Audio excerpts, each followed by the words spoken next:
ये कौन से लक्ष्य की यहाँ पर बात कर रहे हैं स्वर्ण सिंह साहब, आपको क्या लगता है कौन सा लक्ष्य हासिल करता हुआ यहाँ पर इजराइल दिख रहा है? रिजीम चेंज की भी चर्चा इस बीच हो रही है, डोनाल्ड ट्रंप ने इशारा किया उस तरफ। बिल्कुल, नेतन्याहू तो पहले से ही कह रहे हैं और हाल ही में राष्ट्रपति ट्रंप भी ये कहना शुरू हो गए हैं कि जो परमाणु बम बनाने की कोशिश है ईरान की, उसको खत्म करने के लिए शायद वहां के नेतृत्व को ही बदलना जरूरी होगा। ये बात कही जा रही है।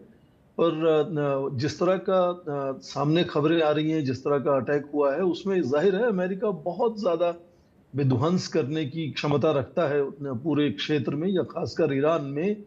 पर यदि इतिहास में आप देखें कि इसी तरह से बंकर बस्टर वेपन्स जो थे वो अमेरिका ने इराक पर भी इस्तेमाल किए थे, जबकि सद्दाम हुसैन बाद में कई 1 या 2 साल बाद अलग से पाए गए थे।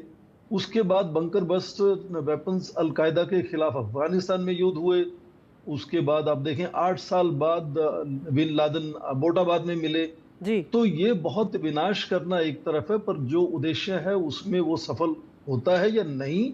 बिल्कुल। वहां ऊम शहर के जो सांसद हैं मजलिस में ईरान में, उन्होंने कहा जो फर्दो फैसिलिटी उनके पास है ऊम शहर के पास, जी। उन्होंने भी यही कहा सबसे पहले कि नुकसान जो फैसिलिटी को है वो बहुत ज्यादा नहीं हो पाया है। बिल्कुल स्वर्ण सिंह सर, एक जो आज बात आप सक्षम कह हैं। रहे हैं अगर हम उसी को आगे बढ़ाएं यहाँ पर कि ईरान जो है वो लगातार अटैक कर रहा है, इजराइल भी अटैक कर रहा है, ईरान ने भी कल ताबड़तोड़ हमले किए हैं।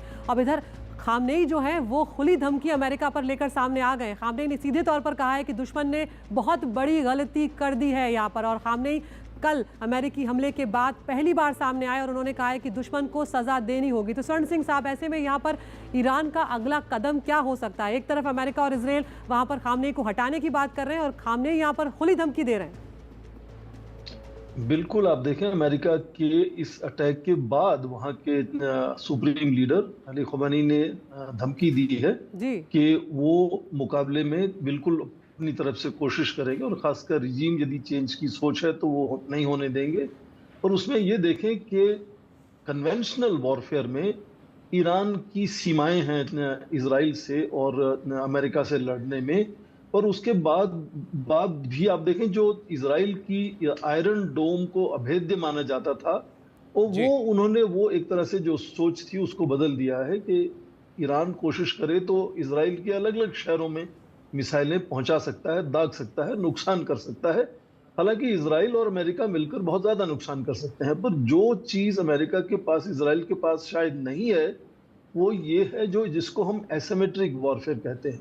उसमें वो जो प्रॉक्सीज की हम हमेशा से बात करते हैं, चाहे वो लेबनान में हो या वो फिलिस्तीन में हो, यमन में हो, इराक में हो। जी। और जब आप देखते हैं कि दर्जन से ज्यादा अड्डे हैं अमेरिका के इस पूरे क्षेत्र में, 40,000 से ज्यादा अमेरिकी लोग वहां हैं, तो ये जो एसिमेट्रिक वॉरफेयर होगी उसमें शायद ईरान ज्यादा भारी पड़ेगा। और इसको लेकर चेतावनी भी अमेरिका ने यहाँ पर जाहिर कर दी है कि वो ये इस तरह सवाल उठ रहे थे ताबिश की जब आप बात करते हैं नोबेल पीस पाने की और जब आप उस तरह की कोशिशें करते नजर आते हैं, तो आप यहाँ पर जब मध्यस्थता की भूमिका निभाने वाले तो आप इस तरफ कैसे बढ़ गए? आपने आखिर अटैक सीधे ईरान पर कर दिया। ये एक बहुत बड़ा कदम है क्योंकि अमेरिका की एंट्री से सीधे तौर पर यहाँ पे स्थिति बिगड़ गई है और ज्यादा तनावपूर्ण हो गई है। स्वर्ण सिंह सर, आपके पास मैं यहाँ पर आऊंगी। एक तरफ अमेरिका कह रहा है यहाँ पर कि खामनेई कहाँ है हमें पता है, ऐसे में ईरान में क्या स्थिति इस वक्त हो सकती है? क्या सत्ता परिवर्तन जैसी कोई बात वहां पर सामने आ सकती है? क्योंकि खामनेई सीधे तौर पर यहाँ पर एक और खबर ले लेते हैं स्वर्ण सिंह साहब, फिर आऊंगी आपके पास। इजराइल और ईरान में युद्ध से हड़कंप मच गया है। बाजार में क्रूड ऑयल महंगा हो गया है, 2% तक की उछाल है। ये बहुत बड़ी उछाल है।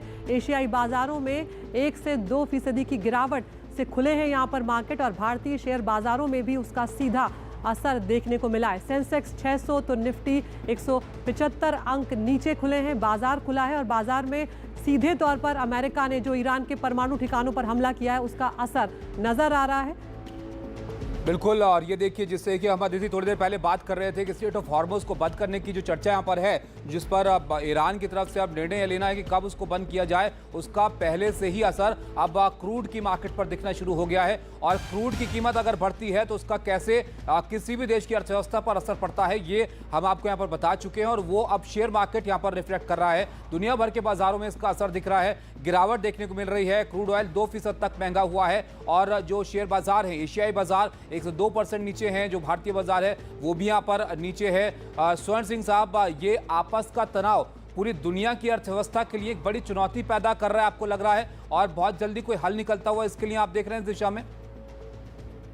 इस युद्ध का कोई जल्दी हल निकलने वाला नहीं है। ये फैलेगा, बढ़ेगा और लंबी देर तक चलेगा। और ये जो उथल पुथल आप देख रहे हैं ऊर्जा के बाजार में, अंतर्राष्ट्रीय बाजार में, वो और बढ़ने वाली है। दूसरी बात है रिजीम चेंज की। जी। हालांकि पहली बार जो अटैक हुआ उसमें कुछ वैज्ञानिकों को और सेना के बड़े कमांडर्स को उसमें मारा गया, और उसके बाद जाहिर है कि ईरान चौकस हो चुका है। पर ये कह सकते हैं कि संभव है कि रिजीम चेंज हो सकता है। रिजीम चेंज दो तरह से हो सकता है। एक तो ये कि जैसे पहले 3 बार हो चुका है ईरान के इतिहास में, 1925 में एक बार ऐसे ही बरतानिया ने पर्शिया में रिजीम चेंज किया था, एक पुरानी सरकार को, एक राजशाही को हटाकर नई। आपको लगता है कि वो सैन्य रूप से भी समर्थन यहाँ पर करेंगे इजराइल का? ये कहना मुश्किल होगा कि क्या रूस या चीन की सेना ईरान की समर्थन में, उसकी सुरक्षा में सामने आएगी। पर जिस तरह की स्टेटमेंट्स हाल ही में आनी शुरू हुई हैं, खासकर यदि आपने पूर्व राष्ट्रपति मेदवेदेव की स्टेटमेंट पढ़ी हो, जी। जो आजकल डिप्टी चेयर हैं वहाँ की राष्ट्रीय सुरक्षा काउंसिल के, उन्होंने कहा कि शायद उनकी अपनी असेसमेंट में ये अमेरिकी हमलों से कुछ ज़्यादा नुकसान नहीं हुआ है, और यदि ईरान चाहेगा तो जल्द से ही अपने परमाणु बम बनाने में सक्षम हो जाएगा। फिर उन्होंने यहाँ तक कह दिया कि